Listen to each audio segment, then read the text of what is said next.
Did you have the kind of mother who didn't show up to events and you felt like that kid who had nobody there for them? Or maybe she did show up. It applies to dads too, but because I am the daughter, I was the daughter. No, I'm a motherless daughter.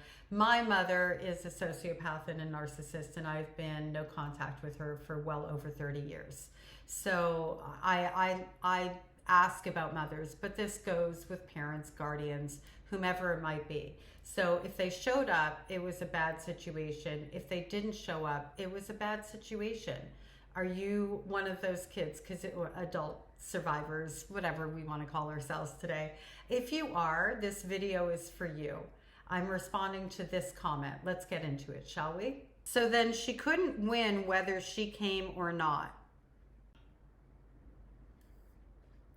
Oh, sorry. You have it backwards. I had to have the cup. Anyway, you have it backwards. I was the child. She was the adult. I couldn't win whether she showed up or not. As a little girl growing up with a mother who was incredibly emotionally violent, she used every opportunity to hurt me that she possibly could, because that's how she felt powerful in this world. Her not showing up to my events, particularly like birthday parties in school when other mothers are bringing cupcakes, or my concerts that I auditioned into that I earned, having second chair in band, all of these different things. I was excelling in the arts, in poetry. She showed up for nothing that was an extra accomplishment or a parent-teacher meeting. She never even did a parent-teacher meeting.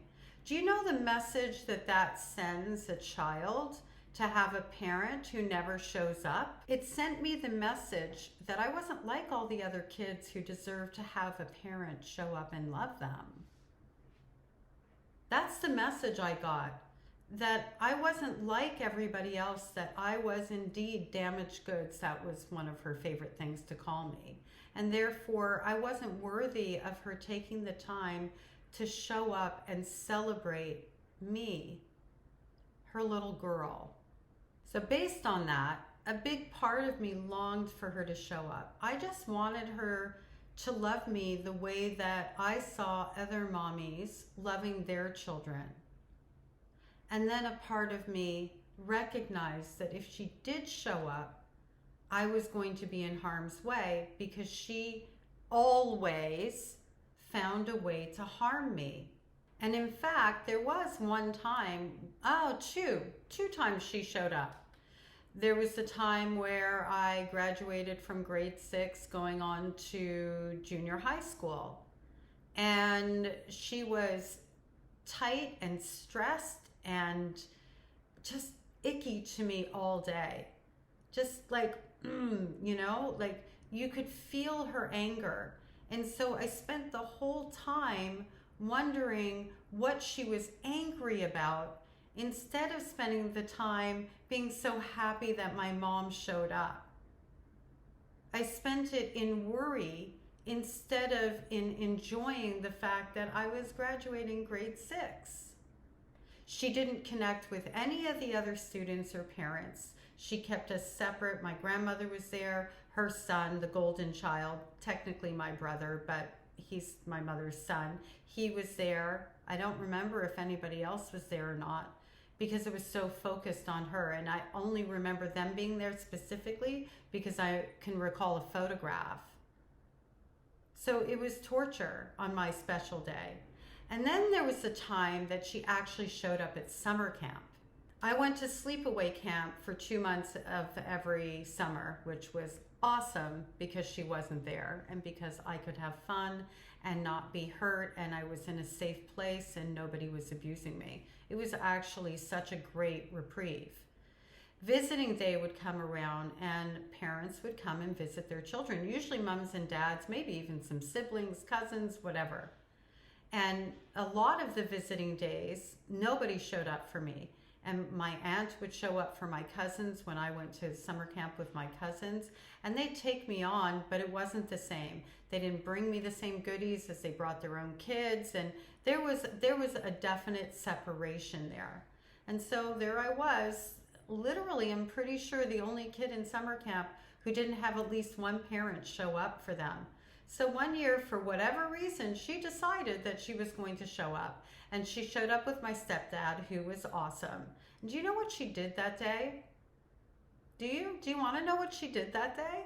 I'll tell you what she did that day. But first, I think I need another drink. She spent the day pointing out other little girls who were prettier than I was, who were talented, and more specifically, very thin little girls. And I was a tiny little girl, by the way, going, oh, look at her body, Marnie. I wish you looked like that. She spent the day making me feel like there was something wrong with me and admiring other little girls. And then she left, and I got left with that for the rest of my summer, which was about a month long. So she couldn't win in either, no matter what she did? No.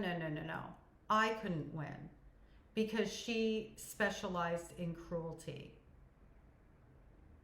I don't expect that this is really going to sink in for you based on where you left this comment, where I'm talking about, was it better if your parents showed up or didn't show up, and how you felt about it? And there was some elaboration in there. So you're obviously in defense of child abusers, and that's a shame. You're welcome to stay here though, because maybe I can change your mind or soften it, or, not, I don't know, but you're welcome to stay here. Maybe you'll learn something about how to speak to adult survivors of child abuse. At least maybe you'll understand that there's a power dynamic. My mother was the bigger person, and you're expecting me to have been the bigger person. I get you, I see you. Thanks for being here regardless. Take care, and I do wish you a good day, because I don't need to wish you the kind of day that I think you might deserve. That's not me. Ooh, did I just do that? Oops, oopsie. No, really. Have a great day. I know I will.